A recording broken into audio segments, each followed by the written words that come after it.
Vinde, Espírito Santo, enchei os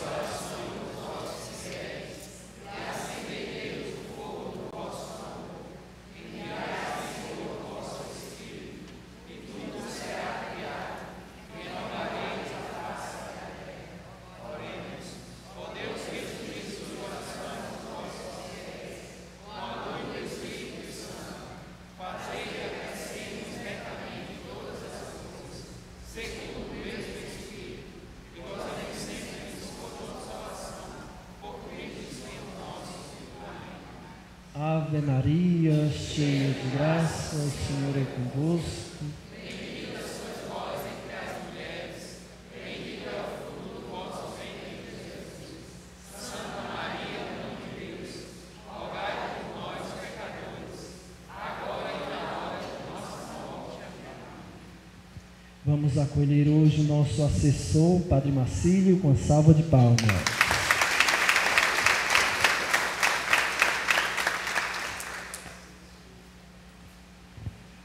Boa noite. Que alegria estar aqui novamente com vocês, não é? Pela segunda vez nessa semana. Foi bom ontem, minha gente? Quem é que esteve aqui? Rindson. Quem é que veio? Levanta o braço quem veio. Muito bem. Que a pergunta ficou misturada, não foi? Eu queria ler aqui uns pensamentos de algumas pessoas interessantes que falam sobre a Bíblia. Eu precisava aqui de 8 pessoas, 9, que quisesse vir ler aqui, é bem pequenininho. Eu dou o pensamento e depois você vem aqui. Quem poderia ler aqui para mim? Venha pegar aqui.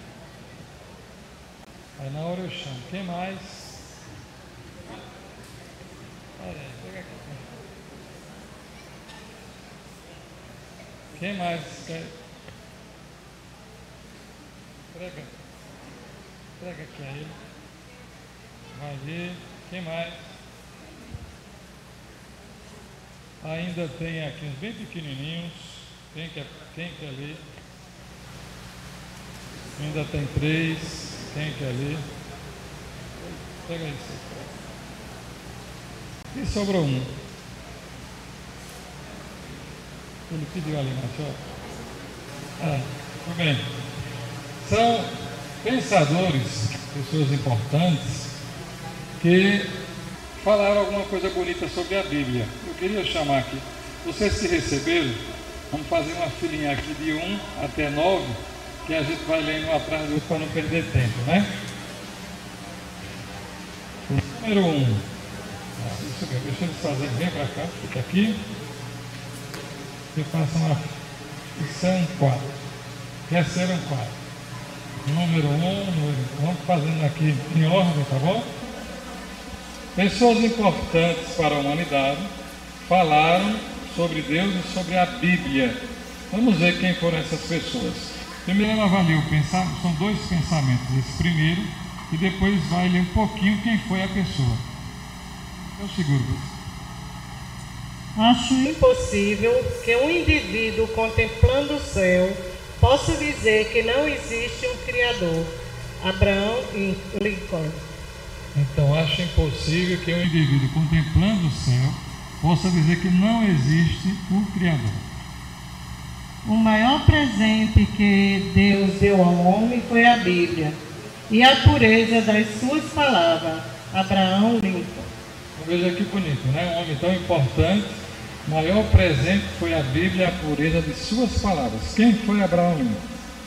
Foi um presidente americano que governou entre 1860 e 1865 e que foi morto por John Wilkes Booth, a mando de um judeu chamado Judá Benjamin, que fugiu para a Inglaterra logo após o assassinato. Lembrado como presidente que emancipou os escravos de seu país, Lincoln é considerado um dos inspiradores da moderna democracia e uma das maiores figuras da história americana. Muito interessante, né? Muito obrigado. Pode ficar com o pensamento, viu? Agora, número 2, Phillips Brooks. Nunca oro suplicando cargas mais leves, mas ombros mais fortes. Philip Book, 1835-1893, foi um grande pregador, homem possuidor de saúde, mente viva e personalidade popular e atraente. Nasceu em Boston, educou-se em Harvard em 1855. Recebeu o título honorário de doutor pela Universidade de Oxford. Foi ordenado ministro em 1859. Trabalhou exaustivamente como pastor. Tornou a fé evangélica respeitável intelectualmente. Seus sermões eram lidos em toda a América e Grã-Bretanha. Então, um pensador da Igreja Evangélica que trabalhou profundamente os conteúdos. E ele repetiu essa frase tão interessante: nunca suplico cargas mais leves, mas ombros mais fortes. Ombros mais fortes. Muito bem, obrigado. Agora o terceiro pensador da noite. Do meu telescópio eu via Deus caminhar. A maravilha, a harmonia e a organização do universo só pode ter sido efetuado conforme um plano de um ser todo-poderoso e onisciente, Isaac Newton. Isaac Newton foi um cientista inglês, mais reconhecido como físico e matemático, embora tenha sido também astrônomo e alquimista. Sua obra é considerada uma das mais influentes na história da ciência. A obra descreve a lei da gravitação universal e as 3 leis de Newton, que fundamentaram a mecânica clássica. É interessante porque é um cientista com uma formação intelectual muito forte, e ele vai dizer essa frase que falou: do meu telescópio eu via Deus caminhar. Do meu telescópio, a maravilha, a harmonia, a organização do universo só pode ter sido efetuada conforme um plano de um ser todo-poderoso e onisciente. Que bonito, né? Agora mais um cientista. Ninguém pode negar o fato de que Jesus existiu, nem que seus ensinamentos sejam belos. Ainda que alguns deles tenham sido proferidos antes, ninguém os expressou tão divinamente. Albert Einstein. Albert Einstein foi um físico teórico alemão, posteriormente radicado nos Estados Unidos, que desenvolveu a teoria da relatividade geral, um dos 2 pilares da física moderna.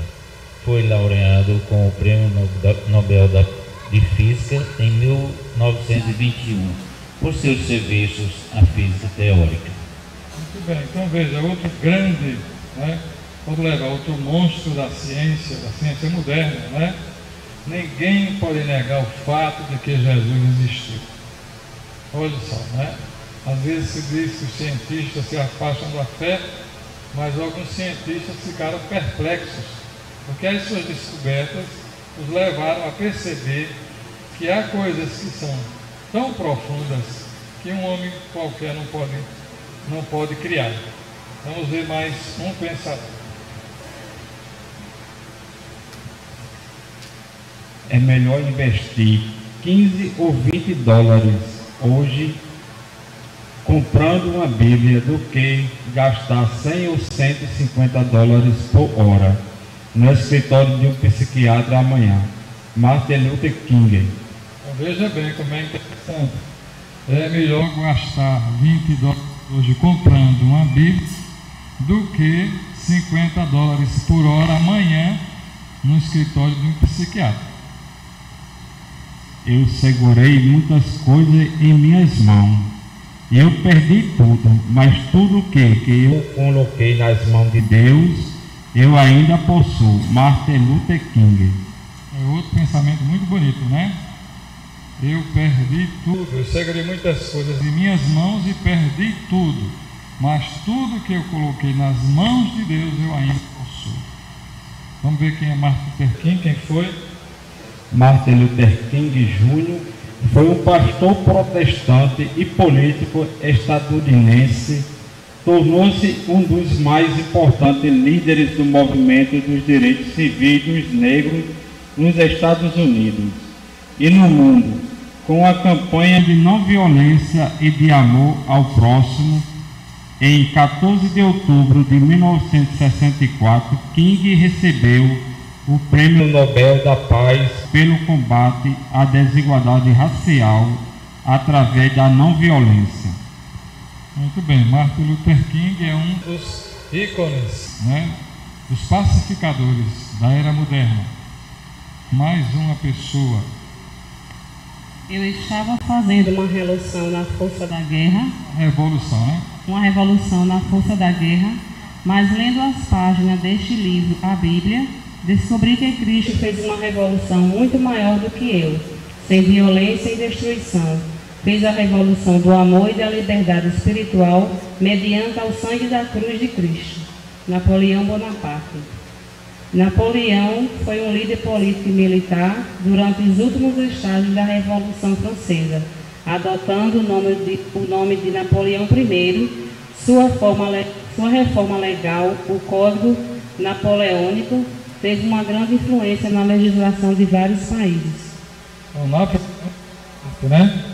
Ele vai dizer que ele tentou a revolução com as armas, mas descobriu que Jesus fez uma revolução muito maior sem armas, com amor e com testemunho. Veja só, um líder que foi tão violento na época e queria dominar toda a Europa. Vamos ouvir agora outras pessoas que são do nosso conhecimento atual. Ainda que não prevaleça a ótica religiosa, o Evangelho é um grande manual de sobrevivência nesse planeta. Miguel Falabella, ator e diretor teatral. A Bíblia é a fonte de inspiração diária. Leio desde criança. Ela me traz esclarecimento, me dá tranquilidade. É a palavra de Deus. Kaká foi atleta da seleção brasileira. Amar alguém significa ver essa pessoa como Deus a concebeu. Foi um escritor russo, considerado um dos maiores romancistas da literatura russa e um dos mais inovadores artistas de todos os tempos. Então, Leon Dostoiévski, amar alguém significa ver essa pessoa como a Deus a concebeu. Leon Dostoiévski, considerado o maior dos escritores russos. Segura aí, queridos. Tem uma para eu apresentar. Eu trouxe hoje dois colaboradores aqui, o Rian e o Bruno, são coroinhas lá da paróquia e gostam muito da Bíblia. Depois eu vou mostrar para vocês que eles já conhecem um pouquinho, né? Lembra que eu disse a vocês, dá para a gente gravar os nomes dos 73 livros? Dá ou não dá? Dá ou não dá? Eles já gravaram, vocês vão ver daqui a pouco, viu? Para provocar vocês. Se esses meninos são jovens, pode, por que a gente não pode? Não, porque o velho está mais cansado. Mas o velho já tem muito mais conhecimento, né? O computador dele está muito mais cheio de coisas, ele é capaz de ir mais rápido se tiver o jeito certo. Muito bem.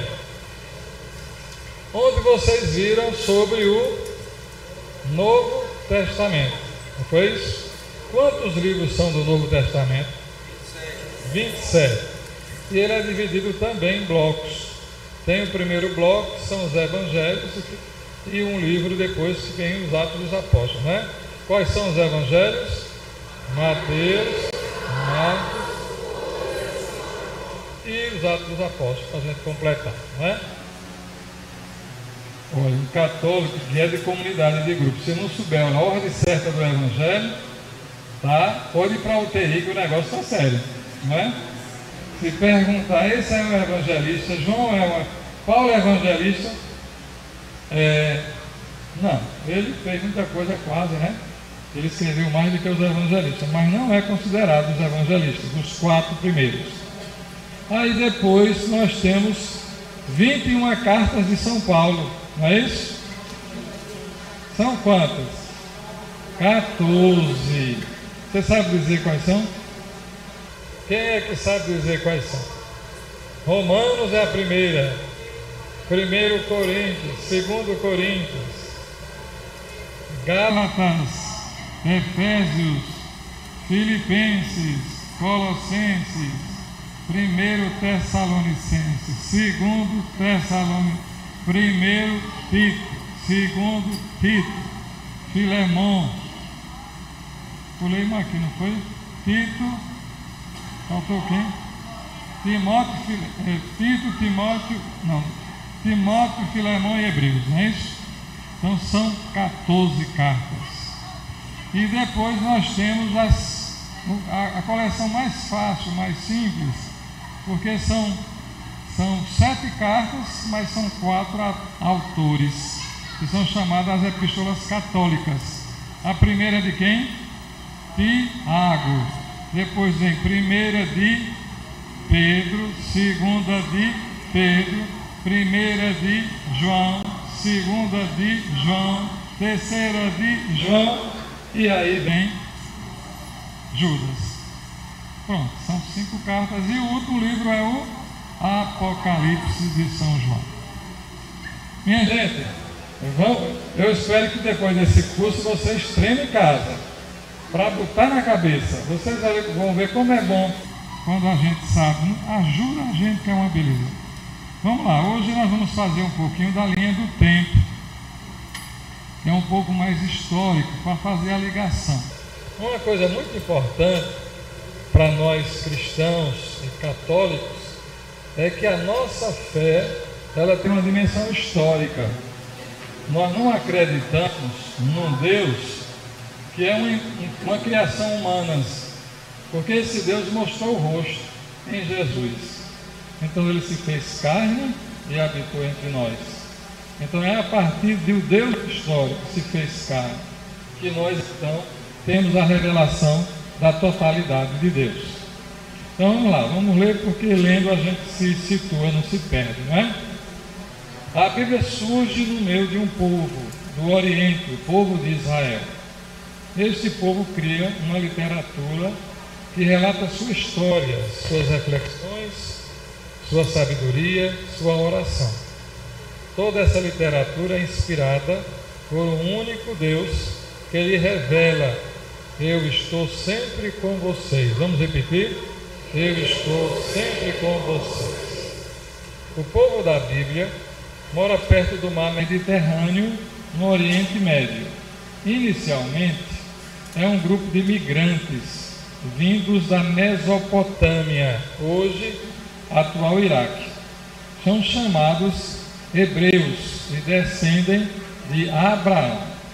Muita gente quer ser dona dessa terra onde moram os hebreus, os cananeus.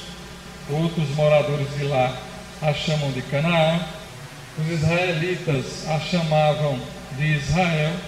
Mais tarde será chamada Palestina ou terra dos filisteus. Os filisteus eram um povo muito guerreiro, que o povo de Deus teve muita dificuldade de ocupar a terra, e eles provocaram muita resistência, muita luta. Foi bastante difícil. Só depois de Davi, do rei Davi e Salomão, que eles conseguiram a paz. Os patriarcas. Quais são os patriarcas que a gente conhece? Abraão, Isaac e Jacó. São considerados os grandes. Abraão, veja bem, é o primeiro homem que tem um encontro pessoal com Deus e aceita e acredita no chamado de Deus. Por isso nós chamamos o pai da fé. Com Abraão se inicia a história do povo da Bíblia. Abraão sai da Mesopotâmia à procura de uma nova terra. Sai com sua família e vai morar em Canaã. Isto se dá pelo ano de 1850 a.C. Em Canaã nascem os filhos e os netos. de Abraão. E a família vai se multiplicando. Abraão, Isaac e Jacó são chamados de patriarcas. Eles são os primeiros pais e fundadores do povo da Bíblia. Jacó, o filho de Abraão, também é chamado de Israel. Às vezes se expressa em alguns textos, falando de Jacó chamando de Israel. Foi o nome que Deus deu a ele. Então, nós lembramos aqui, não é, que Abraão já estava bastante idoso, Sara também, inclusive era estéril, não podia ter filho, e um dia Deus então vai dizer a Abraão: Abraão, tu vais para a terra que eu vou te mandar. Tu vai deixar teu pai, tua parentela, tua terra, e vai para a terra que eu te mandar. Eu te abençoarei. A bênção que eu te der será a bênção para todas as gerações, e eu farei de ti uma multidão de povos. Abraão, no começo não compreendeu bem, mas Deus vai se revelando e Abraão acolhe o chamado. Acolhe o chamado. E ele tem a coragem de sair do seu ambiente já organizado, da sua vida já cômoda, para entrar numa aventura, na velhice. Hoje, quando a gente vai chegando perto dos 60, né, como eu, aí a gente já fica pensando: quando é que eu vou me aposentar? Eu estou doido para me aposentar também. Mas tem gente que se aposenta e se acomoda e diz: aqui eu não saio, daqui ninguém me tira, né?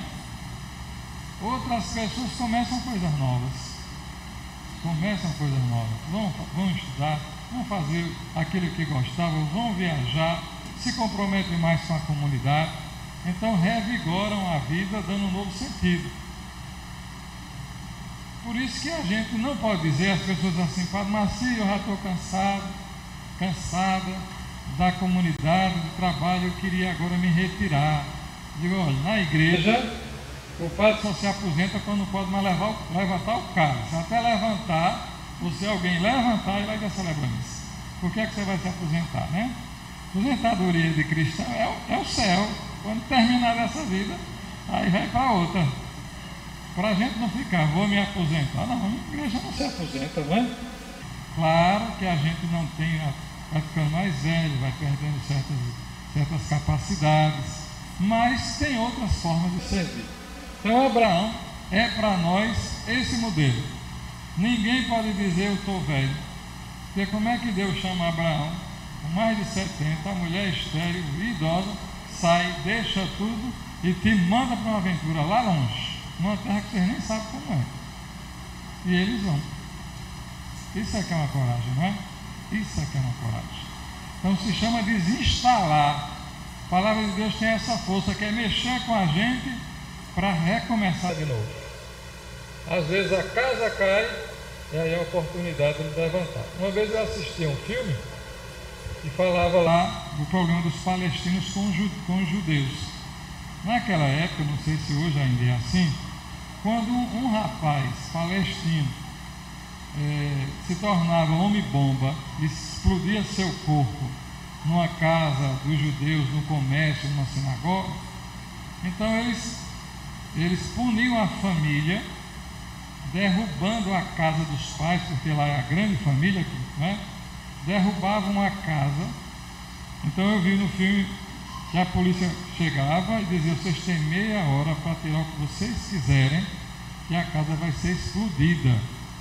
Era essa política, que era para ninguém se tornar homem-bomba.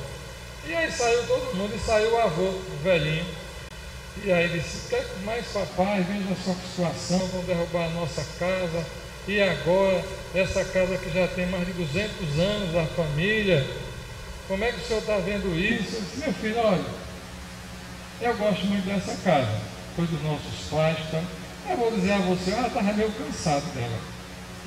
Quem sabe a gente não vai encontrar um outro lugar até melhor.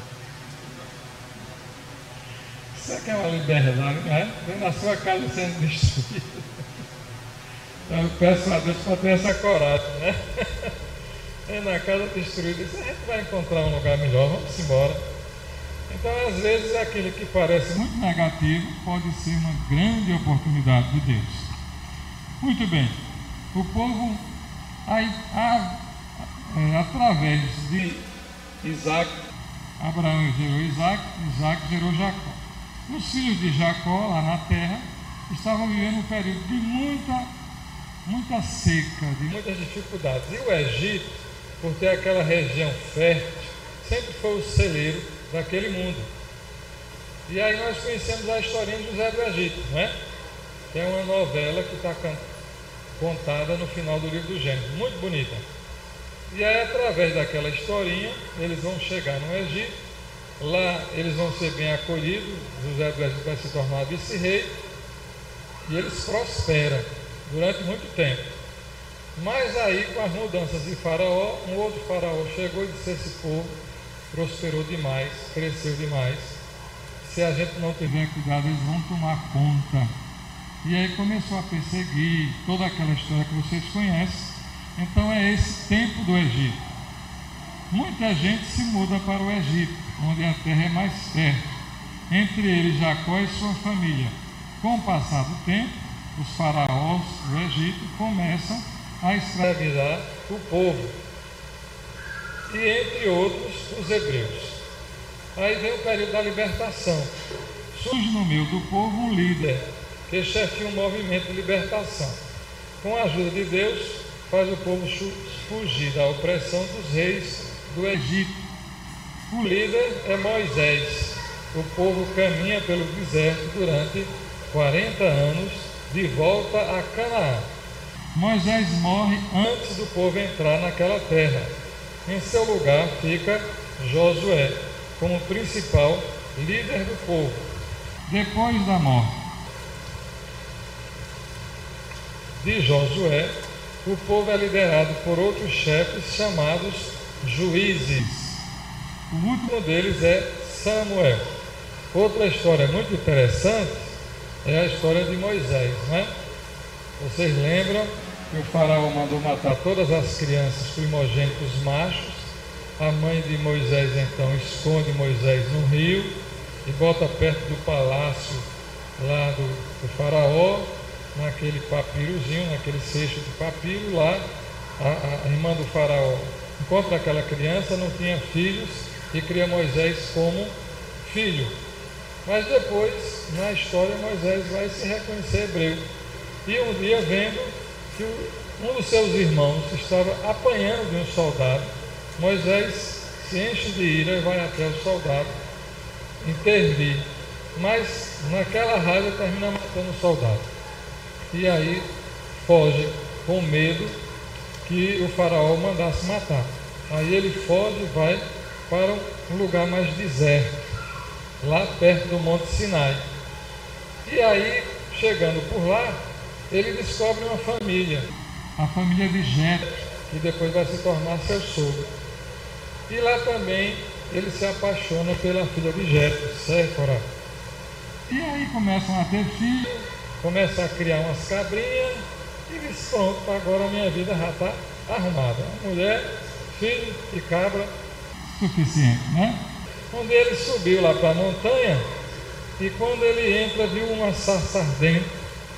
E aí Deus diz: Moisés, Moisés, tira a sandália dos teus pés, esse lugar é sagrado. E Moisés vai entrando, e aí Deus vai dizer: eu vi os clamores do meu povo, eu vi o sofrimento do meu povo, eu vou libertar o meu povo, você vai ser enviado em meu nome. Aí vem um momento da vocação de Moisés, né? Moisés quer fugir, diz: mas Senhor, eu sou gago, vou mandar uma pessoa com você, seu irmão, mas é você que eu quero. Então veja só, é outra coisa interessante.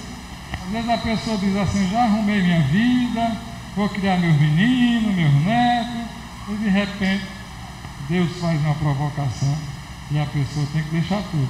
E Moisés começou uma nova história, que é muito interessante. Aquele filme, Os 10 Mandamentos, nós que somos mais velhos, nós vimos, né? Vocês não viram? Quem já viu os 10 Mandamentos? Levanta o braço. Hoje os jovens não veem mais, mas a gente da geração viu. Tem uns muito bem feitos, né? Então, Depois do juízo, então, veja bem, eles voltaram, passaram 40 anos no deserto, voltaram, foram se organizando em tribos, e aí, quando havia uma dificuldade, as tribos se juntavam para guerrear para um rei inimigo, para se ajudarem, para celebrarem, mas acharam que eles eram fracos, os inimigos eram poderosos e que eles precisavam de um rei. Então eles pediram a Samuel, que foi o último dos juízes, para que eles consagrassem um rei. E Samuel era contra, mas consultando a Deus, decidiu consagrar um rei. E consagrou o primeiro rei, Saul. Beleza. Conseguiram, e ele então, Deus mandou, né, que fosse consagrado Saul. E Saul se tornou o primeiro rei. Mas foi muito difícil o tempo de Saul. Primeiro rei, Samuel era o líder mais importante. Logo Saul deixou de obedecer a palavra de Deus. Terminou Saul sendo assassinado, porque entre os seus colaboradores estava Davi. Davi tinha vencido diversas guerras e se tornou um líder popular. E Saul ficou com ciúmes e queria destruir a Davi. Foi bem difícil, mas enfim, o Saul foi morto, e aí o novo rei foi ungido, foi a Davi. E é outra coisa interessante, que Deus manda Saul ir na casa da família dos pais de Davi para ungir um dos filhos daquela família. E o velho manda vir rapazes e vai apresentando um a um. E Deus diz: não é isso. É o primeiro não, é o segundo não, é o terceiro não, não é esse, não é esse. Terminaram. Todos os filhos foram apresentados, e agora? Aí ele pergunta: você não tem outro filho? Ah, tem um menino que está lá cuidando dos cabritos, manda buscar. Era um rapazinho, né? E aí quando ele chega, Deus diz a Saul: é esse, ungiu, é este. Outra coisa interessante, né? Passa todos aqueles que seriam os sucessores diretos, e Deus escolhe o menor e o mais fraco e diz: é esse que eu quero. E aí Davi se torna rei e é um grande líder, junta o povo, aumenta o reinado, um período de muita guerra, mas de muita prosperidade. E depois, antes de Davi morrer, ele tinha vários filhos, porque naquele tempo os reis, além da esposa, podiam ter também concubinas, e ele escolheu um filho que não era dos primeiros, que é o rei Salomão. Vocês lembram uma passagem bem famosa que tem, quando Deus conversa com Salomão, não é? No início do governo, Deus diz: Salomão, peço o que você quiser, que eu te darei. O que é que Salomão pede? Sabedoria, né? Ele pede a sabedoria para governar um povo tão numeroso que o Senhor entregou a ele. Não é bonito isso? Sabedoria.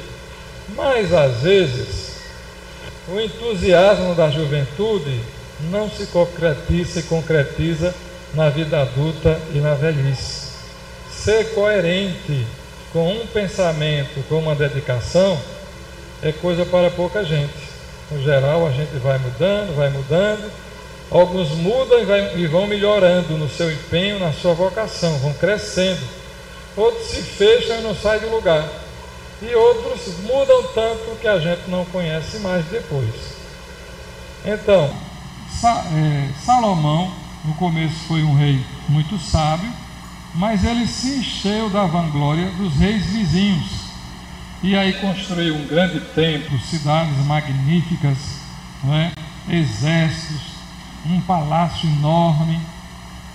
Mas isso tudo em cima do povo, explorando demais o seu próprio povo. E no final da vida, o velho ficou fogoso. Ele tinha, diz a palavra, um harém com 250 mulheres, esposas, e 750 concubinas.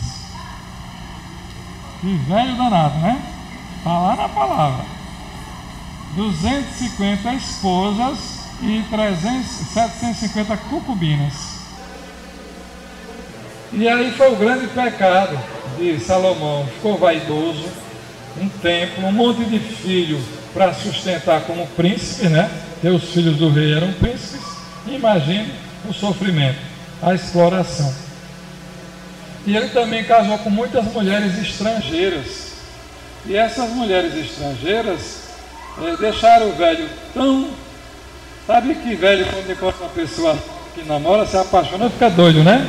Então o velho ficou, abestalhou, e as mulheres começaram a trazer seus deuses, a fazer templos magníficos para os deuses estrangeiros. É um momento muito difícil que os profetas vêm reclamar que Salomão está atraindo a Javé.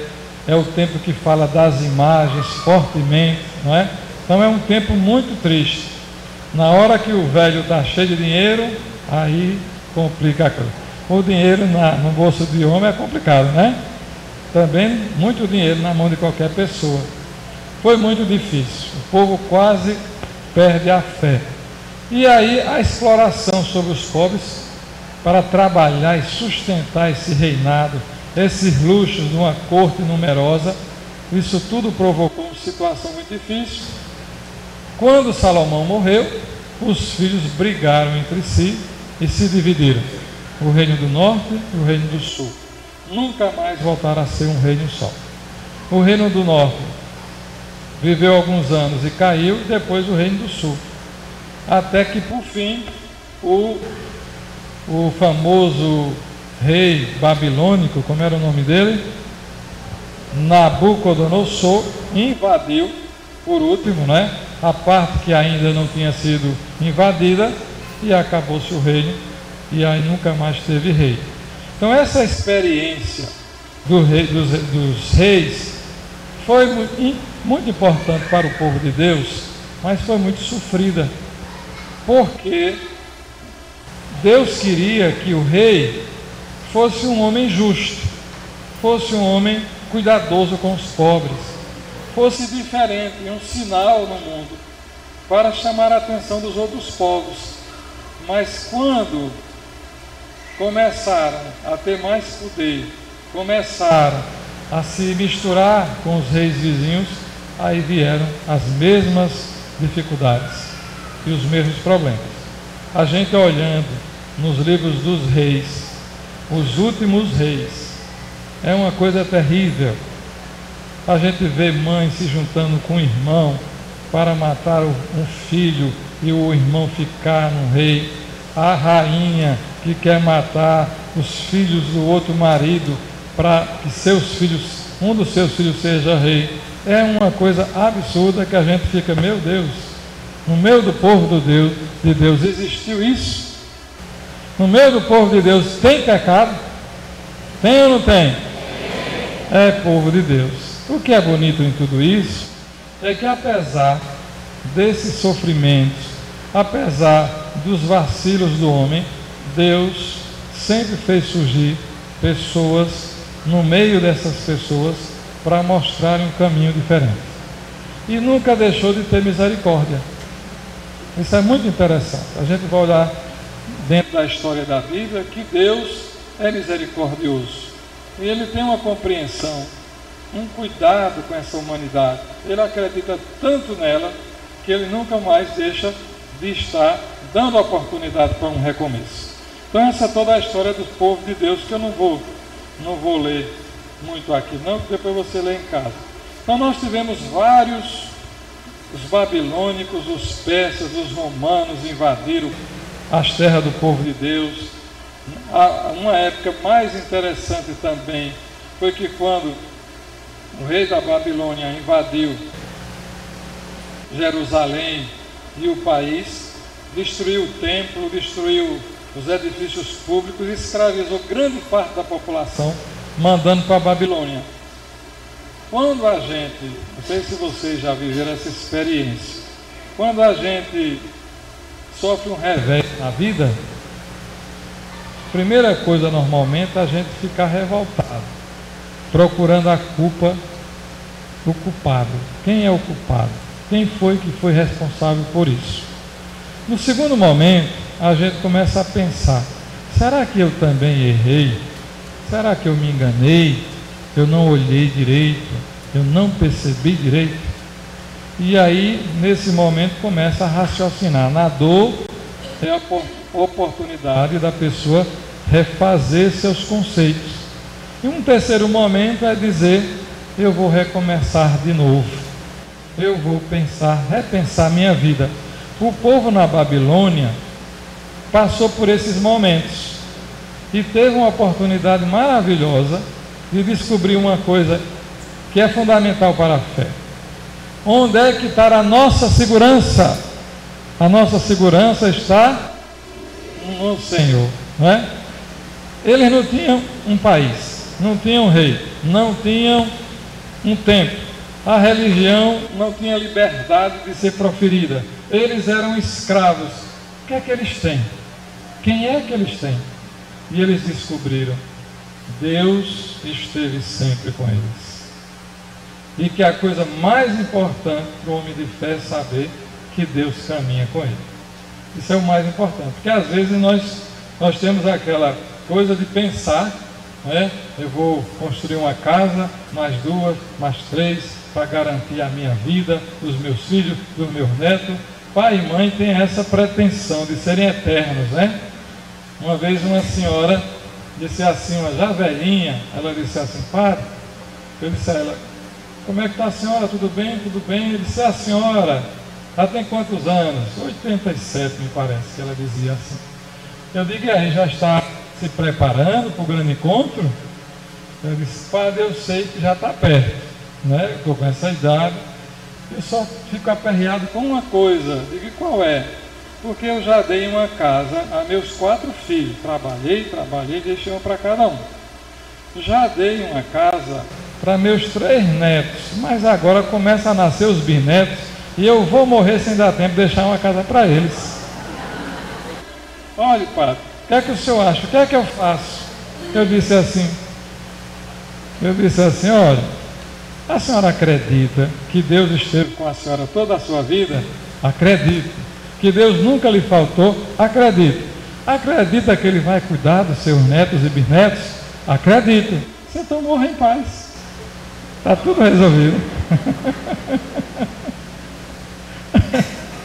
Mas isso é importante, eu gosto de contar essa história, gente, porque às vezes o pai e mãe ficam naquela responsabilidade, né? Construir embaixo, construir em cima, construir do lado. E tem pais que ficam num sacrifício até morrer, que é para deixar alguma coisa.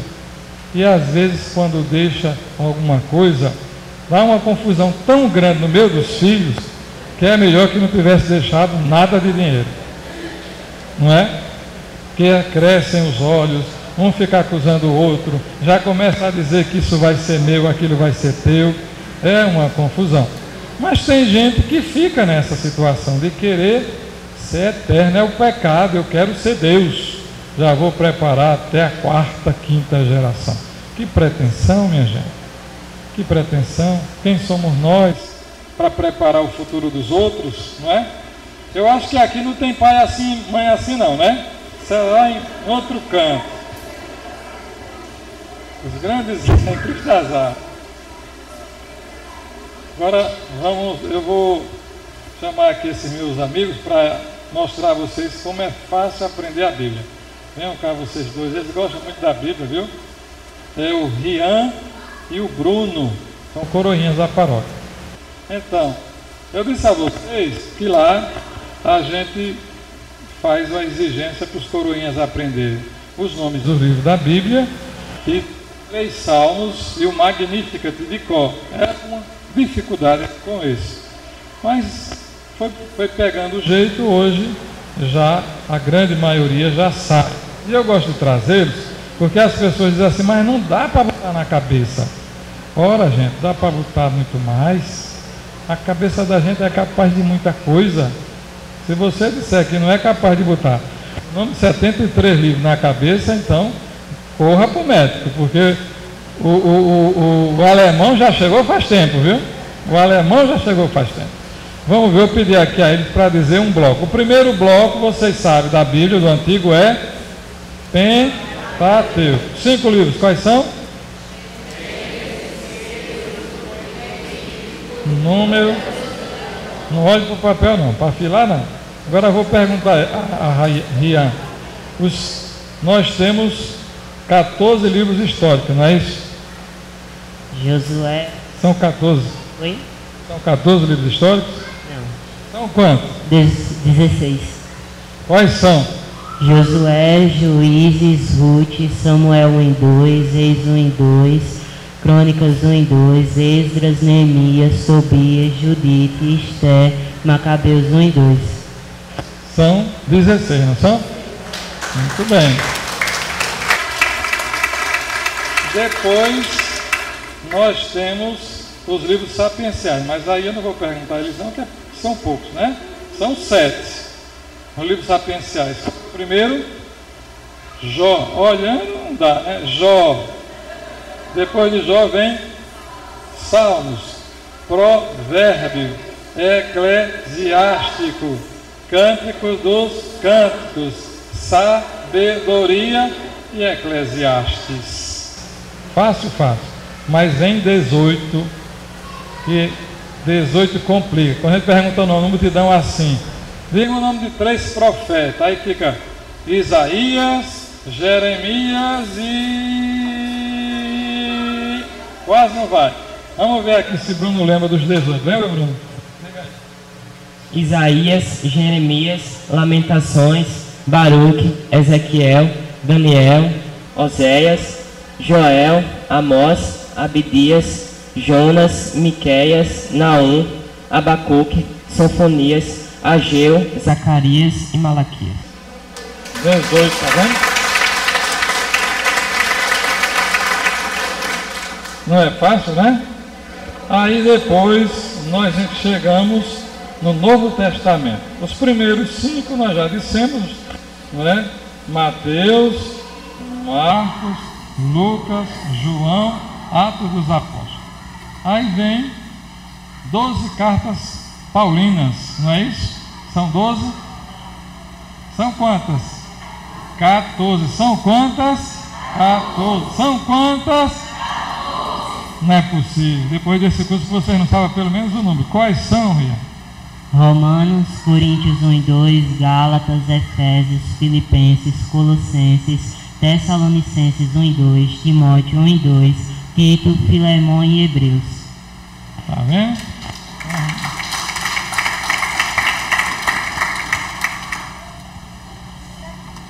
Muito bem, agora eu vou pedir para eles, cada um vai dizer um salmo. Nós temos 3 salmos que eles aprendem, o número 1, o número 23 e o número 26. O 26 é pequenininho, não vou pedir.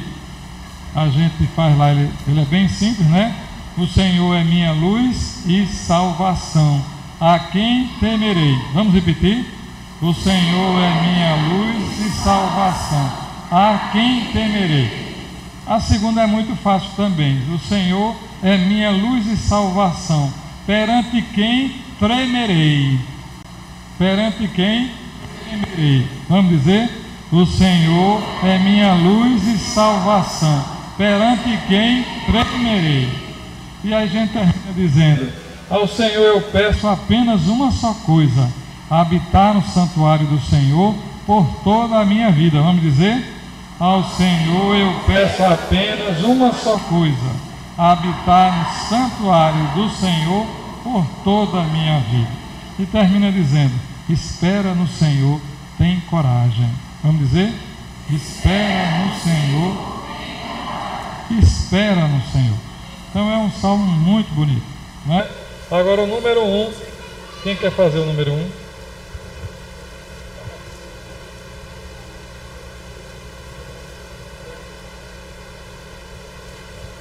Feliz aquele que não anda segundo o conselho dos perversos, que não entra no caminho dos malvados, nem junto aos zombadores vai sentar-se, mas encontra seu prazer na lei de Deus, e a medita dia e noite sem parar. Ele é semelhante a uma árvore que à beira da torrente está plantada. Ela dá frutos a seu tempo e jamais suas folhas vão murchar. Mas outra é a sorte dos perversos.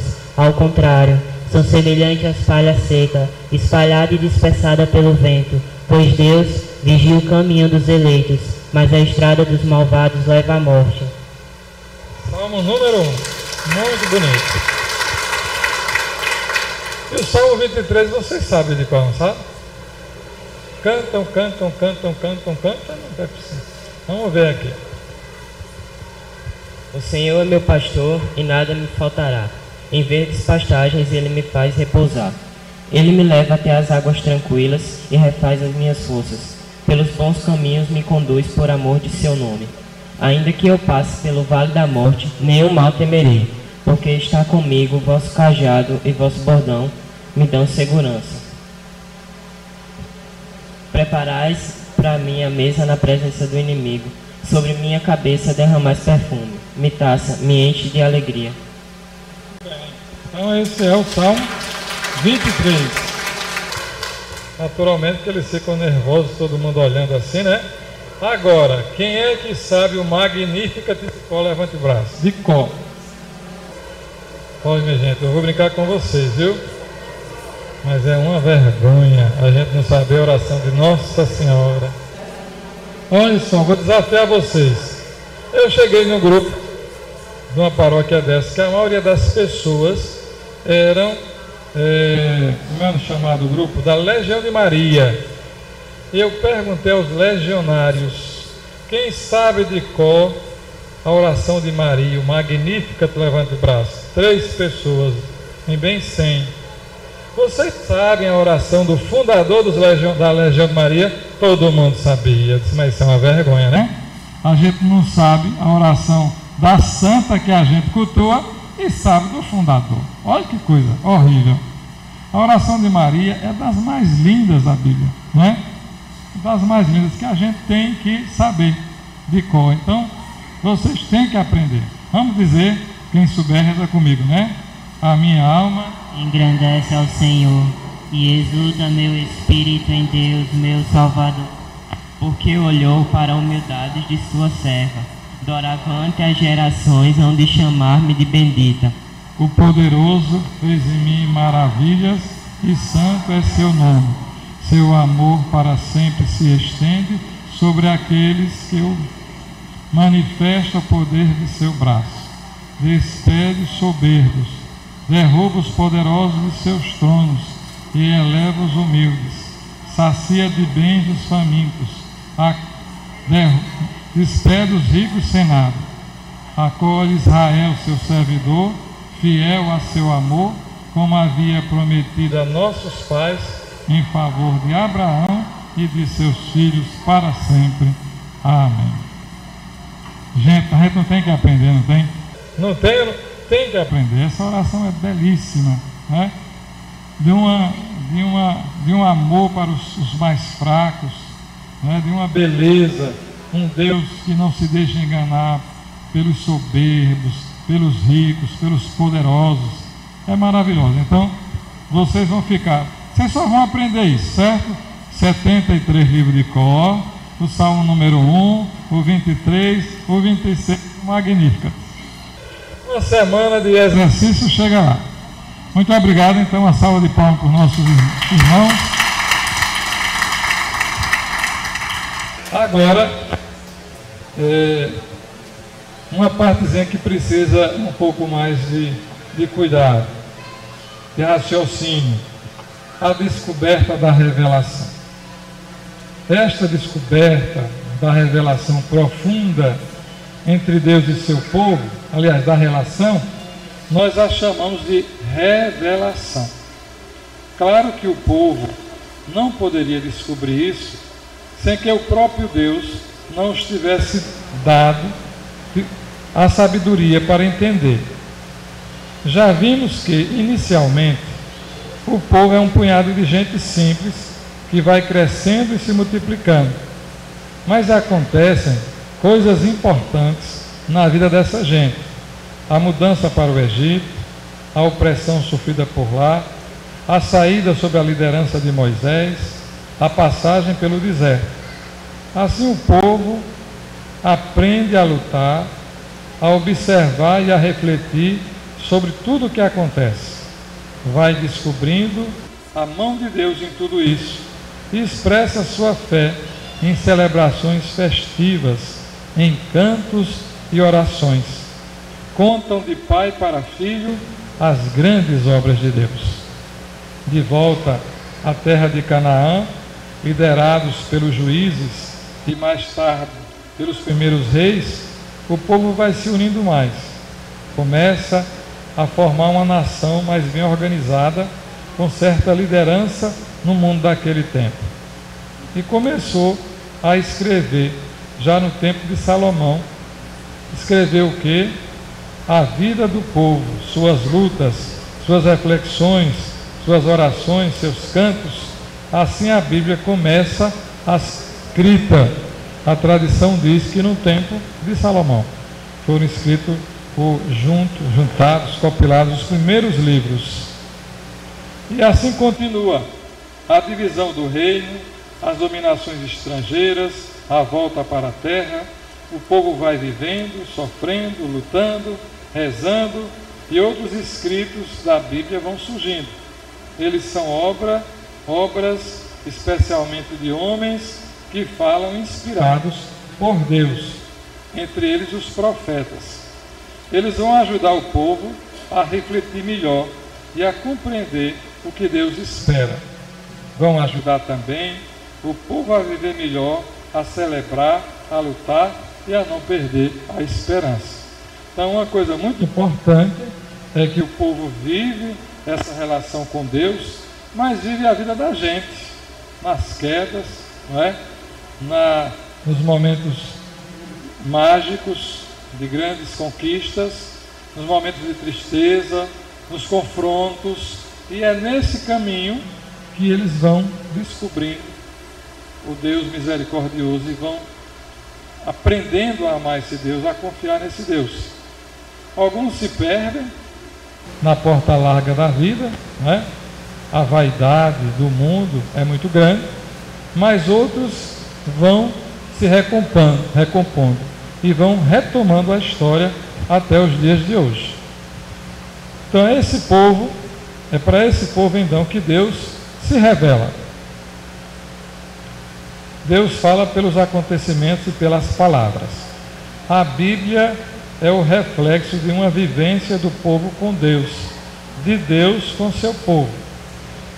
Deus está na história do povo e por isso está na Bíblia. Por sua vez, a Bíblia vai ajudar o povo a viver. É Deus, através da Bíblia, que anima e orienta seu povo para continuar a lutar, viver e nunca desistir ou desanimar. Um grande momento é a aliança de Deus com o povo. O povo da Bíblia vai descobrindo cada vez mais quais os laços que o ligam a Deus. Dizem, Deus nos ama. Os profetas gostam de comparar Deus com um marido todo delicado à sua esposa. Deus é o esposo, o povo, a comunidade é a esposa. Também gostam de outras comparações. O povo de Israel, em vez de procurar aliar-se a um império poderoso, fez aliança com o próprio Deus. Nós hoje chamamos de aliança o anel de casamento. É porque o anel lembra o compromisso do casal, amor e fidelidade até a morte. Assim é o amor de Deus para com seu povo. Por isso chamamos a Bíblia o livro da aliança. Por isso que nós chamamos Jesus, né? Quando a gente faz aquele momento lá da consagração, ele é a nova aliança. Jesus é a nova aliança, né? É o sangue dele que vai selar a nova aliança. No segundo livro da Bíblia, o Êxodo, temos como Deus faz aliança com seu povo. O povo vive no Egito, sob a escravidão e a dominação dos poderosos. Sofre muito. Deus manda Moisés para libertar o povo da escravidão e levar-o de volta à terra de Canaã. É uma libertação penosa, difícil, mas o povo vê claramente a mão libertadora de Deus que o ajuda a vencer. Atravessando o deserto, chega ao Monte Sinai. Aí o povo celebra a aliança com Deus. Podemos ler isto no livro do Êxodo, capítulo 19, 1 a 8 e capítulo 20. Vamos ver no capítulo 19, a gente não abriu a Bíblia ainda hoje. Êxodo, capítulo 19. Vou segurar aqui para não perder. 19, 1 a 8. É o segundo livro, né? Êxodo.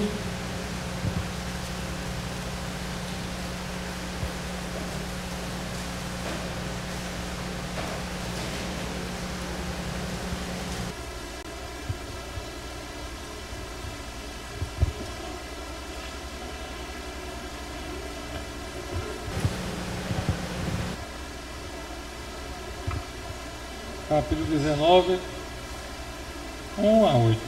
Todo mundo achou? Quem achou, levanta a Bíblia. Olha que cena bonita é essa. Linda, né? Que cena bonita. Todo mundo com a Bíblia na mão.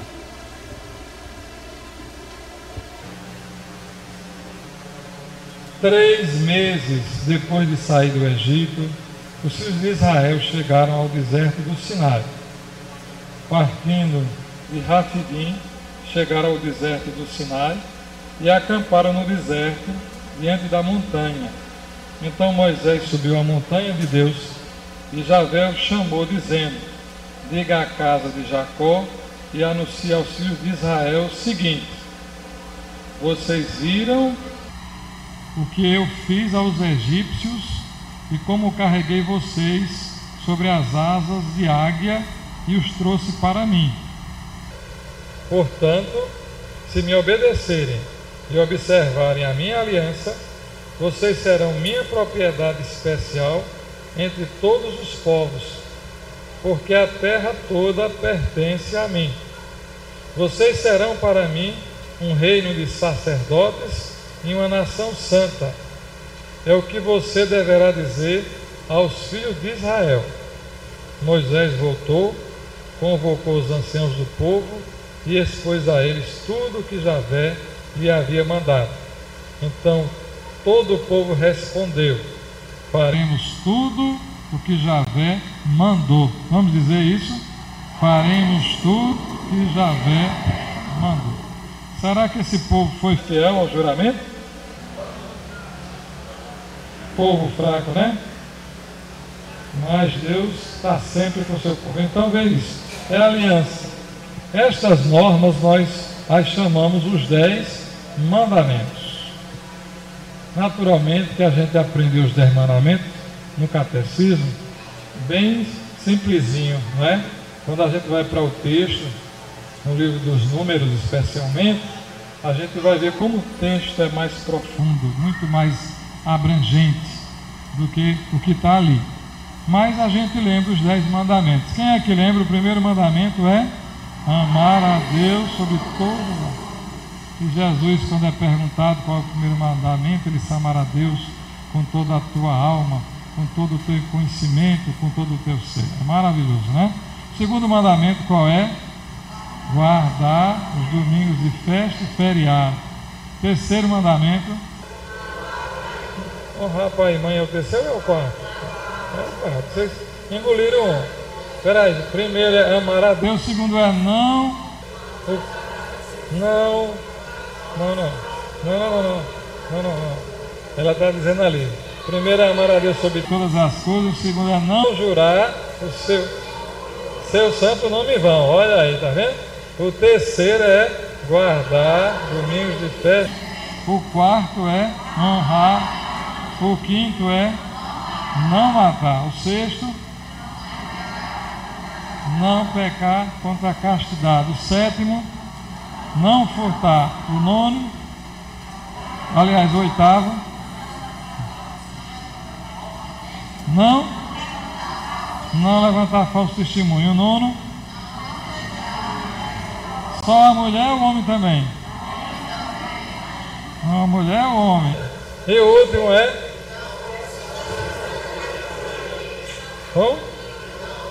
Não cobiçar as coisas alheias. É um resumozinho muito simples. mas o texto ele é bem mais profundo, não é? Vale a pena ver, especialmente lá no Números, que retoma as leis da aliança. Mas as leis da aliança foram dadas para garantir que o povo tivesse as normas principais de uma boa convivência em Deus.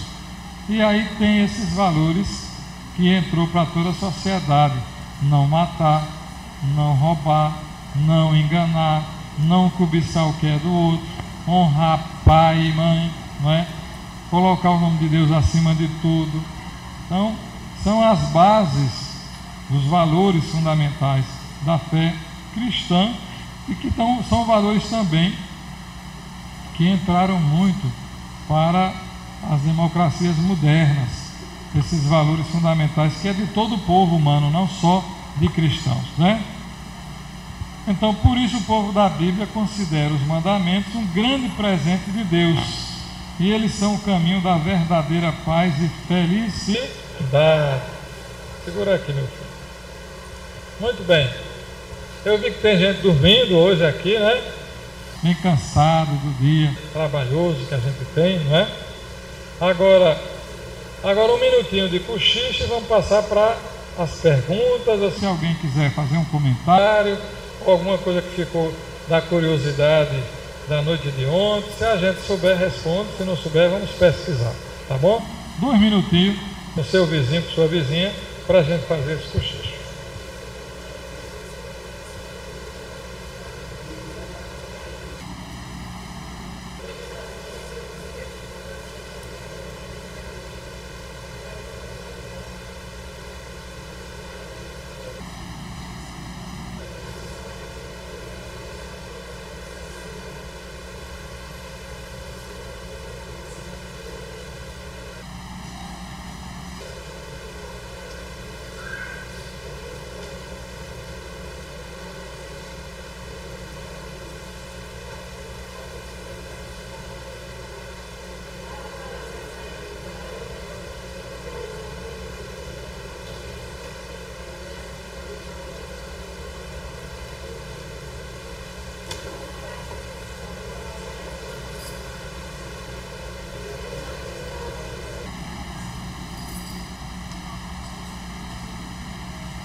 Primeira pergunta, vem para cá, porque a gente está na televisão, então tem que ser o povo que está em casa poder saber o que é que está acontecendo, né?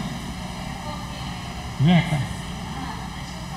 Não, senão o povo não vai ouvir na televisão. Essa semana a gente foi pego de surpresa, um irmão nosso, da nossa igreja, claro, perguntando por quê, e os evangélicos cobram muito isso. E eu vi aqui, porque o problema das imagens, né? Aí aqui tem os 10 mandamentos ou o decálogo, e um deles tem: então Deus pronunciou todas estas palavras: eu sou o Senhor de Deus, teu Deus, que te fez sair do Egito e da casa da servidão. Não terás outros deuses diante de minha face. Não farás para ti escultura, nem figuras alguma do que esta em cima dos céus ou embaixo, sobre a terra ou nas águas debaixo da terra. Não te prostrarás diante delas e não lhes prestarás culto. Eu sou o Senhor teu Deus. Então existe... Os nossos irmãos às vezes nos acusam, e eu pessoalmente às vezes também me pergunto sobre esta questão, né? Tá certo? Olhe bem, a gente pode olhar, abra aí, meu filho, no Êxodo 20, Êxodo 20, capítulo 20, e veja bem, primeiro a gente tem que fazer uma distinção. Não farás imagem de animal, de pessoas, e vai dizer que isso aqui é Deus.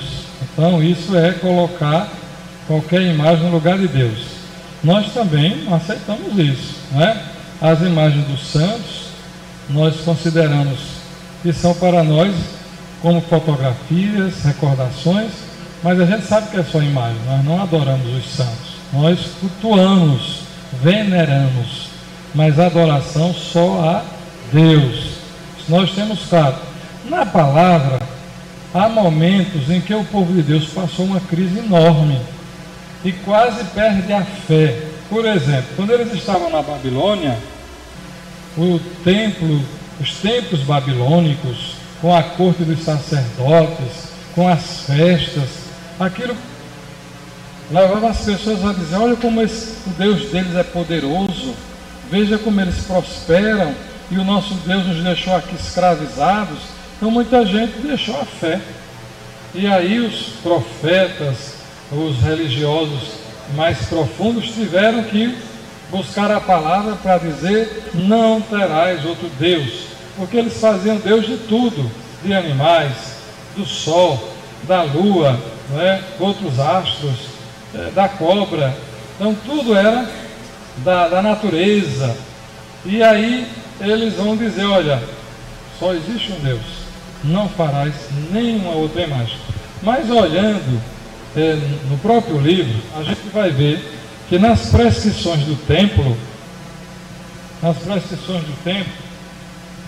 ele vai, Gênesis não, é Êxodo 20, ele vai dizer para fazer querubins. Deus está dizendo para fazer um querubim, diz até a quantidade de asas, o tamanho das asas. Deixa eu ver aqui onde é que eu encontro isso.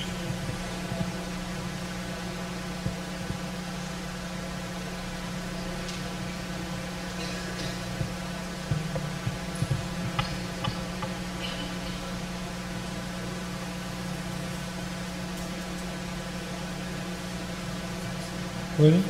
É mais adiante, é lá para o 25, quando falar do santuário. É tão detalhista, você vai ver no capítulo 25, que quando fala da Arca da Aliança, diz assim, ó, 25:10, faça uma arca de madeira de acácia, com 125 centímetros de comprimento, e vai contando, de ouro fundido, com argola, faça de madeira própria. Aí vai dizendo, coloca placa de ouros, vai dizendo até o tamanho da arca. Então, se vocês forem olhar nessa direção das leis do santuário, vocês vão ver que tem um certo momento que vai falar dos querubins, 18, né? 25:18, olha aí. Vamos ver o 18. Pronto, chegou. Nas duas extremidades da placa, faça 2 querubins de ouro batido, cada um sairá do extremo da placa, e a cobrirão com as asas estendidas para cima, estarão diante um do outro, olhando para o centro da placa. E vai dizendo, e vai falando também depois de águia, vai falando de outros animais para enfeitar o templo. Tudo isso aqui como palavra de Deus. Então, a gente vai ter o quê? Deus mandando fazer querubins significa que esses querubins vão ser Deus? Não. Era a forma que eles tinham na tradição de colocar os lugares sagrados, né?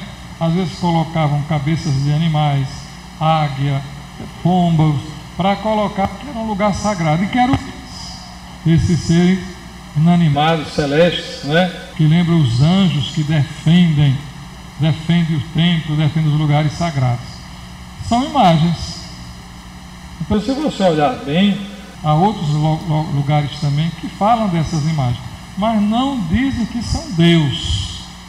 Então, quando a gente diz assim, tem uma imagem, é proibido, aí você pega uma referência, não lê o resto, e às vezes entra em crise, porque você não fez o estudo maior.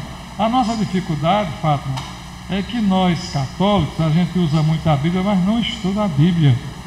Aí às vezes a gente pega um questionamento disso, mas nem sempre a gente está preparado para encontrar os argumentos bíblicos. Mas tem, pode olhar o Êxodo lá do 25, diante, que tem várias imagens que diz lá, o Senhor pediu para fazer assim, diz até o tamanho das asas dos anjos, né? Para dizer então que imagens em si não são proibidas, e já existiam no tempo de Israel, e está na palavra que o próprio Deus mandava fazer imagens. Agora, o que é a proibição?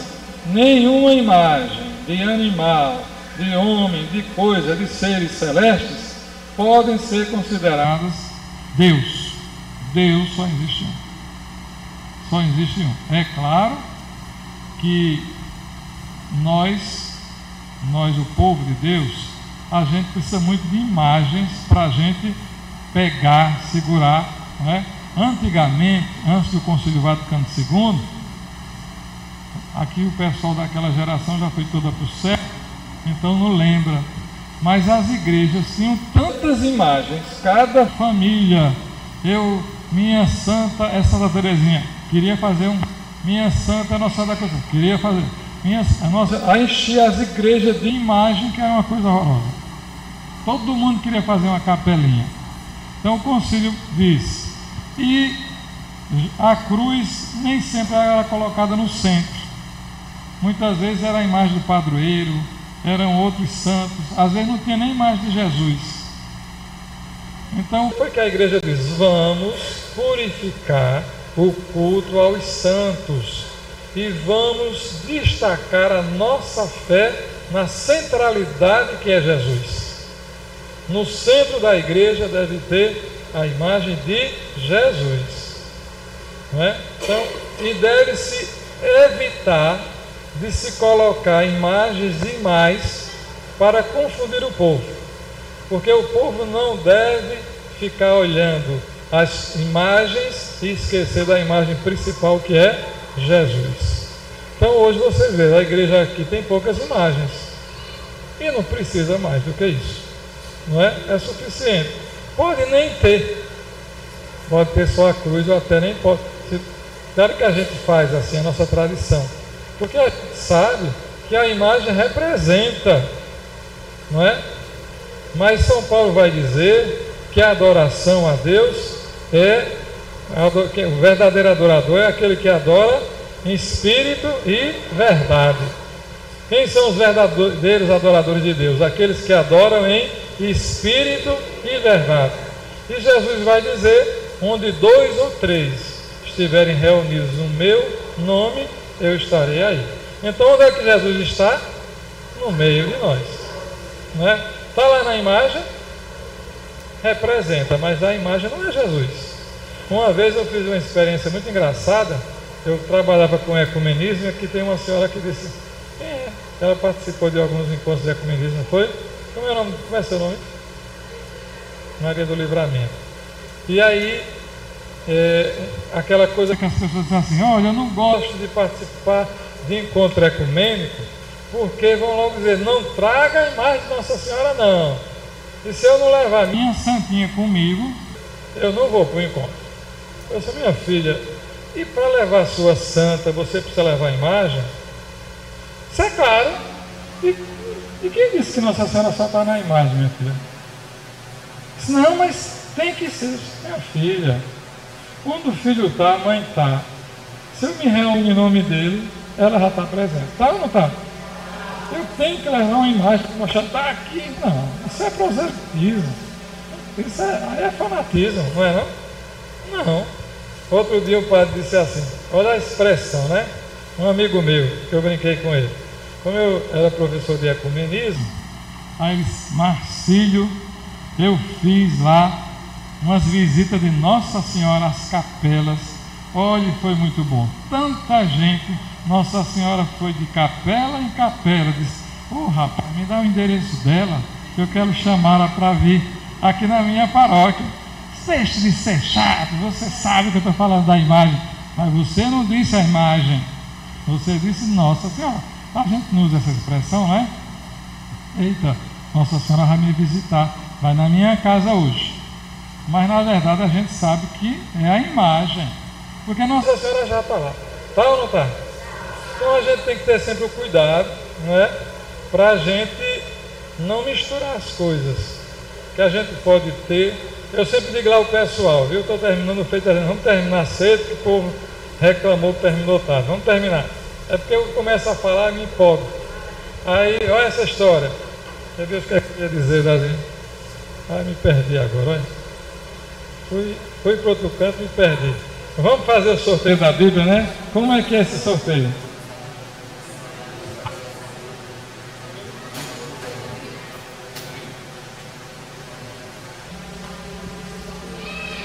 A lista da presença.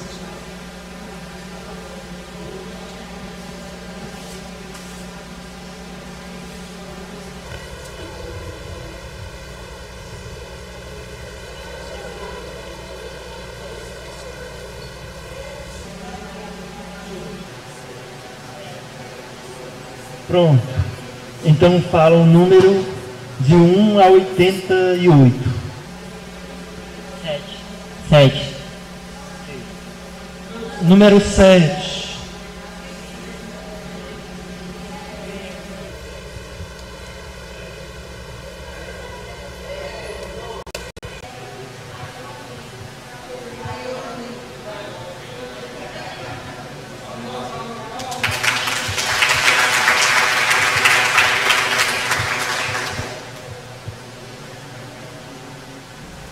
Quarenta e três.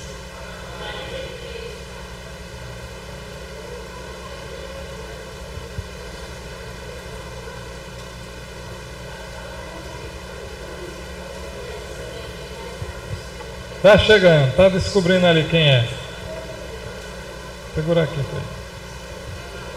Fred. Então, uma outra coisa muito interessante que faz parte da nossa fé dos tempos atuais.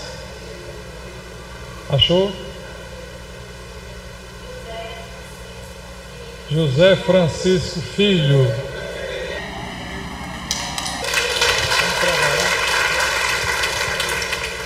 José Francisco Filho. Bom, e a gente terminou engolindo as outras perguntas, não foi? Mas já está aqui querendo encerrar. Mas uma coisa importante que eu queria dizer para vocês, olha, então a questão das imagens foi uma mudança, a mudança da celebração do padre virada para o povo e na língua local, né? Foi uma mudança do Concílio Vaticano II. E outra coisa importante foi também a adoração eucarística. A adoração eucarística. Então, nós hoje revalorizamos ainda mais a adoração, mas uma coisa que a igreja sempre lembra é que a gente não separe de colocar como se Jesus estivesse lá na Eucaristia e fosse algo totalmente diferente da presença dele em nós, não é? Porque eu posso fazer um culto muito bonito a Jesus na Eucaristia, mas eu posso desprezar Jesus que está presente no meu irmão. Então não pode esquecer que o melhor culto à Eucaristia é o serviço ao irmão, especialmente as situações de pobreza, de sofrimento. Porque senão a gente fica com uma fé mágica. A gente vem cultuar um Deus que está longe da gente, vai lá na igreja, cultua e volta. Não, Jesus está na Eucaristia, nas espécies, mas Jesus caminha conosco. E se eu separar, então fica uma situação bem complicada. Última pergunta de lá, irmão. Tu tem que falar aqui, porque o pessoal está ouvindo aí na televisão. Vem cá, chega. Depois nós encerramos, né, Frei? Você já quer encerrar? Ainda aguenta um pouquinho? Só para alguma pergunta, né? Como é seu nome? Antônio. Sobre aquela, a irmã Fátima falou sobre a adoração, a idolatria, né? Mas lá em Números também fala que Deus manda fazer uma cobra de bronze e para as pessoas também prestar o culto àquela cobra. Não era culto, né? Na verdade não é culto, é para olhar para a cobra, no sentido que forem picadas, então quem olhar para a cobra vai. Mas não é o culto a Deus, né? É um instrumento utilizado para falar, mas quem é que cura, na verdade? Deus, não é a cobra que cura. Mas veja só, a gente tem dificuldade, que a gente tem que ter imagens, não é? A gente tem que ter imagens, ou mentais ou físicas, para as coisas. Não tem nenhum problema. Agora, se a gente aqui, ele é focolarino, eu tenho uma focolarina lá, que tem uma expressão muito bonita da fundadora Chiara, que quando se encontrava com os irmãos, dizia, vamos pedir a Jesus para se colocar no meio, né? E aí, Socorro sempre diz, Jesus no meio, Jesus no meio. E Jesus já chegou a gente, não precisa dizer não. Mas são expressões bonitas, eu não preciso dizer que ele está no meio, porque eu sei. Agora, vamos fazer com que essa presença crie em nós algo de especial. Vamos revalorizar. Aí, muito bem. Quem foi que pediu? Vem cá, irmão.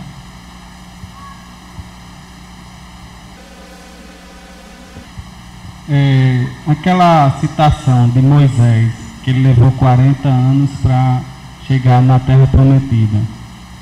Ele deve ter feito uma volta enorme, vamos dizer, na Terra, para chegar na Terra Prometida.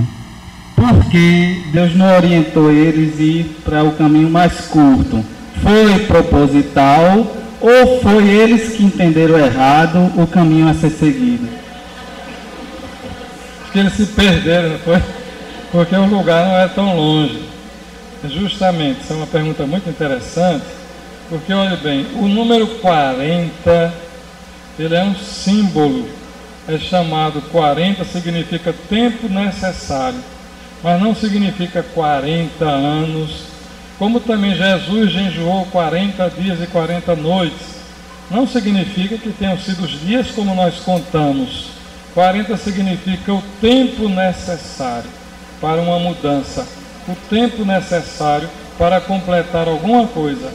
Então é um número simbólico, que lembra 40, porque foi necessário um bom tempo de teste, não é? De quedas, de levantar novamente, para poder chegar renovado na terra nova que Deus criou para eles. Então 40 é um número simbólico. Não é? A gente fala dos 40 dias da quaresma, mas são 40 dias. Mas é porque é um tempo especial, um tempo de Deus, um tempo de graça. O que mais? Tem que vir para cá. Tem que vir para cá, que é para o pessoal que está participando saber das perguntas. E aí você... Foi? Olha, ela está dizendo que tem uma irmã evangélica que disse que tirou a dúvida com relação da idolatria. O que acontece, minha gente, é que tanto nós, como também os irmãos evangélicos, às vezes nós somos muito direcionados só em determinados temas. E aí a gente não vai mais longe. E alguém disse, por exemplo, o pastor diz, olha, está aqui, o tema é isso, e a pessoa não vai fazer sua pesquisa, não é? Por isso que a nossa igreja diz que para conhecer a Bíblia tem que conhecer o conjunto, que é perigoso falar só de um pedacinho. Então, bom, essa irmã tá, diga lá. Eu gostaria de saber assim, se Maria, ela intercede por nós, assim, no momento que nós estamos em morte. Morte? Intercede na hora da morte ou depois da morte? Na hora da morte. Na hora da morte. Intercede por nós ou não intercede? Ela é grande, eu acho que a gente pode dizer, ela é grande intercessora em todos os momentos, não é? Em todos os momentos. Agora, tem mais uma pessoa que pediu ali, vem cá tu.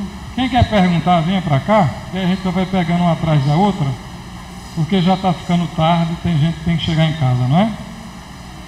Intercede. Eu ia lembrar um negócio de morto, sim, para falar em Nossa Senhora, eu até contei aqui ontem ao rapazinho, uma vez eu estava num encontro, chegou uma senhora e disse, padre, o senhor confessa? Eu disse, confessa, eu tenho autoridade para a confissão. Aí ela disse, mas eu, antes de me confessar, quero perguntar uma coisa ao senhor.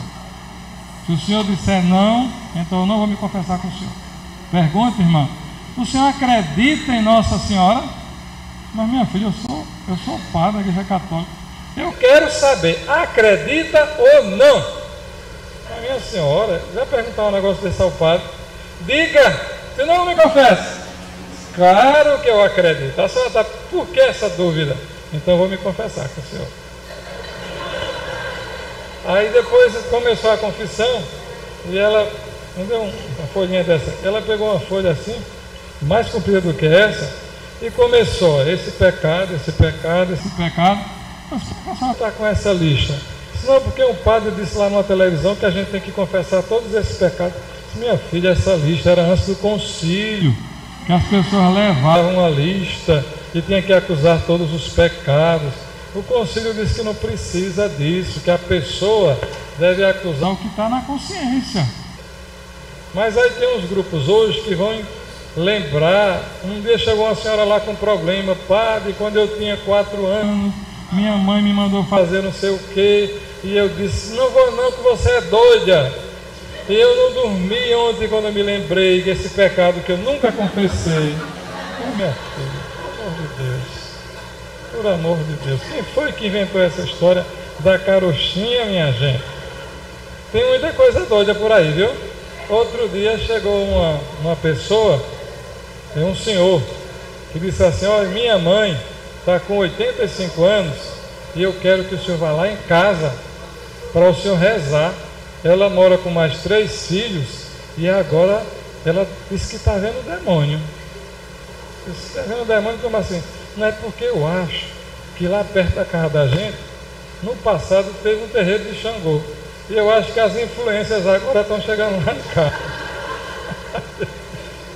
Eu disse: mas minha filha, que sua mãe esteja trevaliando, tudo bem, agora que você também, por amor de Deus, né? Porque com 95 anos a gente vê até o quê, né? Claro que não, 95 anos, né? Estiver trabalhando. Mas veja, essas coisas que às vezes até prejudicam as pessoas. Foi ele primeiro, né? Só mais a título de informação mesmo, que esses debates que a gente tem com nossos irmãos evangélicos, a gente precisa se embasar. Né? Em termos de intercessão, se você for em 2 Reis 13, 20, tem uma passagem aqui onde um cadáver foi colocado sobre os ossos de Eliseu e ele veio a viver, né? Voltou à vida sobre os ossos de Eliseu, que eu achei o debate, essa questão se pode interceder depois, né? Porque interceder em vida todo mundo intercede, né? Até os pastores mesmo, eles fazem culto de intercessão, pedindo. Mas interceder pós-vida, na própria Bíblia já coloca também. E os ossos de Eliseu ressuscitou um homem, né? Quando foi tocado nos ossos. Aí você coloca a questão da oração pelos mortos, né? Como é que a gente reza pelos mortos? Então, a gente reza porque primeiro a gente acredita, né, de que Deus é misericordioso e a gente então pede a Deus a salvação de todas as pessoas. Quando a gente intercede, uma das coisas sempre que a gente vai colocar é pedir a Deus misericórdia pelos pecados da pessoa em vida e que Deus também possa acolher as pessoas junto a si. É claro que a gente não é preciso interceder para que Deus seja misericordioso, não, Deus já é misericordioso. Mas a gente vai ver que Moisés, o que mais aparece como intercessor é Moisés. O povo caía e não queria mais seguir a Deus, falta água, falta comida, Deus diz lá que ficava chateado: vou acabar com esse povo. E Moisés vai: mas Senhor, Tu és um Deus generoso, Tu prometeste que estaria sempre com esse povo, como é que vai fazer isso? Deus volta atrás, né? Parece que Moisés está conversando com Deus assim. Então a intercessão, ela faz parte da nossa tradição, e a gente intercede a Deus, né, para que Deus possa cuidar. Quanto à questão da ressurreição a partir dos ossos, aí é uma coisa maior, que não dá para falar assim rapidinho não. Queria aproveitar também, falando sobre intercessão, eu queria saber a diferença de intercessor e mediador. Homem, que está... Tem um mediador inteiro, não estou entendendo assim. Como é que é? Sim, tu estás falando dos santos, não é? Porque veja só, tá bom. Nós dizemos assim na nossa fé, que os santos intercedem por nós. Mas o único mediador, o único que tem os dons das graças é Jesus Cristo. Ele é o verdadeiro mediador. É Ele que é o enviado de Deus. Então, quando a gente pede aos santos, a gente sempre pede para que eles, não é, que estão junto a Jesus, ore por nós, nos ajude na caminhada, interceda nos nossos sofrimentos. Mas a gente sabe que o único mediador é Jesus Cristo, não é? Havia até um grupo muito mariano que queria proclamar o dogma de Maria como medianeira de todas as graças. E aí a igreja disse, não, o mediador é Jesus. Maria tem um papel importantíssimo, mas o único mediador é Jesus, o Filho de Deus. Okay? Olha aí, quanta coisa vai surgindo, não é? E a gente precisa saber dessas coisas. Mas enfim, minha gente, então a gente completa o dia de hoje. Que bom ver vocês amanhã. Tem mais uma noite. Vocês estão gostando dessa semana? Então, tudo bem.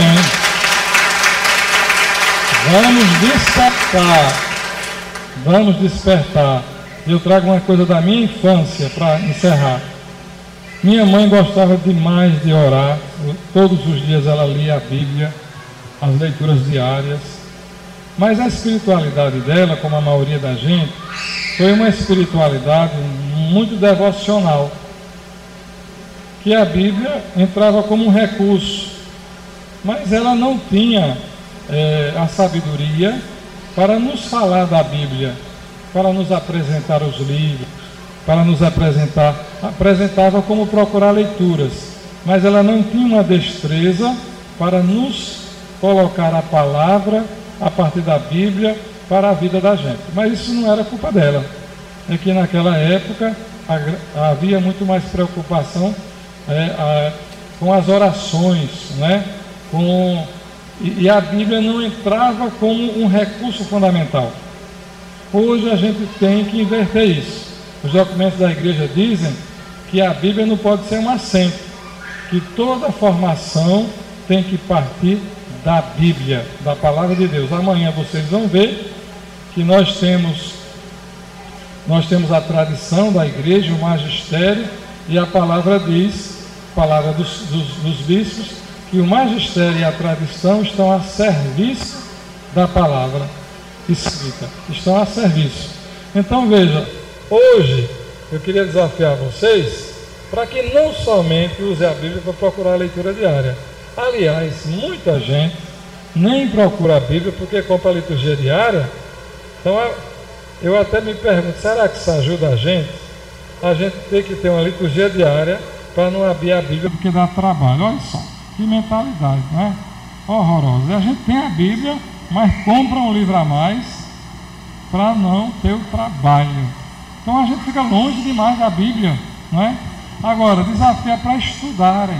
Vocês hoje mesmo leiam, estudem, né? Procurem mais, vão na internet, procurem sites católicos, tem livrinhos lá nas Paulinas que fazem introduções, e nós vamos fazer, nós já estamos preparando, o Frei Francês já esteve reunido, uma segunda etapa com o livro dos Atos dos Apóstolos. Então a gente vai ver se no mês de janeiro, por aí, a gente já pode oferecer, que a nossa ideia é fazer um curso básico de 3 anos, com 2 semanas em cada ano ou mais sobre um determinado grupo de livros, para nesse final a pessoa dizer, pelo menos eu sei um pouquinho da Bíblia, não é? Não estou mais cego, não é? E é triste a gente ver uma pessoa que está no grupo de oração 20 anos, aí você pergunta, meu irmão, vem cá, são quantas as cartas de São Paulo? Ai, padre, eu não sei não. Quantos anos faz que você está nesse grupo? Faz 20 anos, mas você não sabe. Não é culpa dele não, é que nós não temos estudado a palavra, nós não temos usado, nós ficamos com medo da palavra. Então como é, minha gente, que a gente vai dar conteúdo à nossa fé para a gente ser tomado por um grupo de espiritualidade esquisita, para ser tomado por alguém que fala uma doidice lá e pega um trecho da Bíblia, por um irmão evangélico que coloca a nossa fé em crise, não conheço a palavra. Se eu conhecer um pouquinho da palavra, peraí, não é assim não. Eu conheço também, olha aqui, onde é que está isso, onde é que está aquilo, não é? Ajuda demais. Amém? Amém? Muito obrigado então, e um abraço para vocês desde já. Então nós agradecemos a colaboração do Padre Marcílio e dos meninos. E amanhã nós, como foi avisado, pedimos para trazer algo para fazer um lanche partilhado. Um refrigerante, um suco, um bolo, um biscoito, seja lá o que for. Um pão. Então todos somos convidados a trazer para a gente fazer no final. Amanhã também a gente espera terminar mais cedo o conteúdo, porque vai ter também esse momento. E o encontro de amanhã também é mais leve, é menos conteúdo. Ave Maria. É um agradecimento a Deus em primeiro lugar, porque a gente bateu um recorde, viu, aqui de audiência. Tivemos mais de 1000 curtidas do site.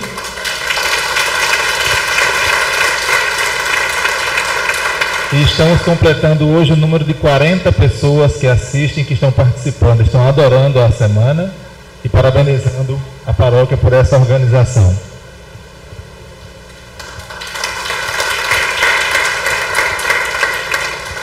E também a gente agradece a participação de todos que estão acompanhando a gente pela TV Tropicana. Ave Maria, cheia de graça.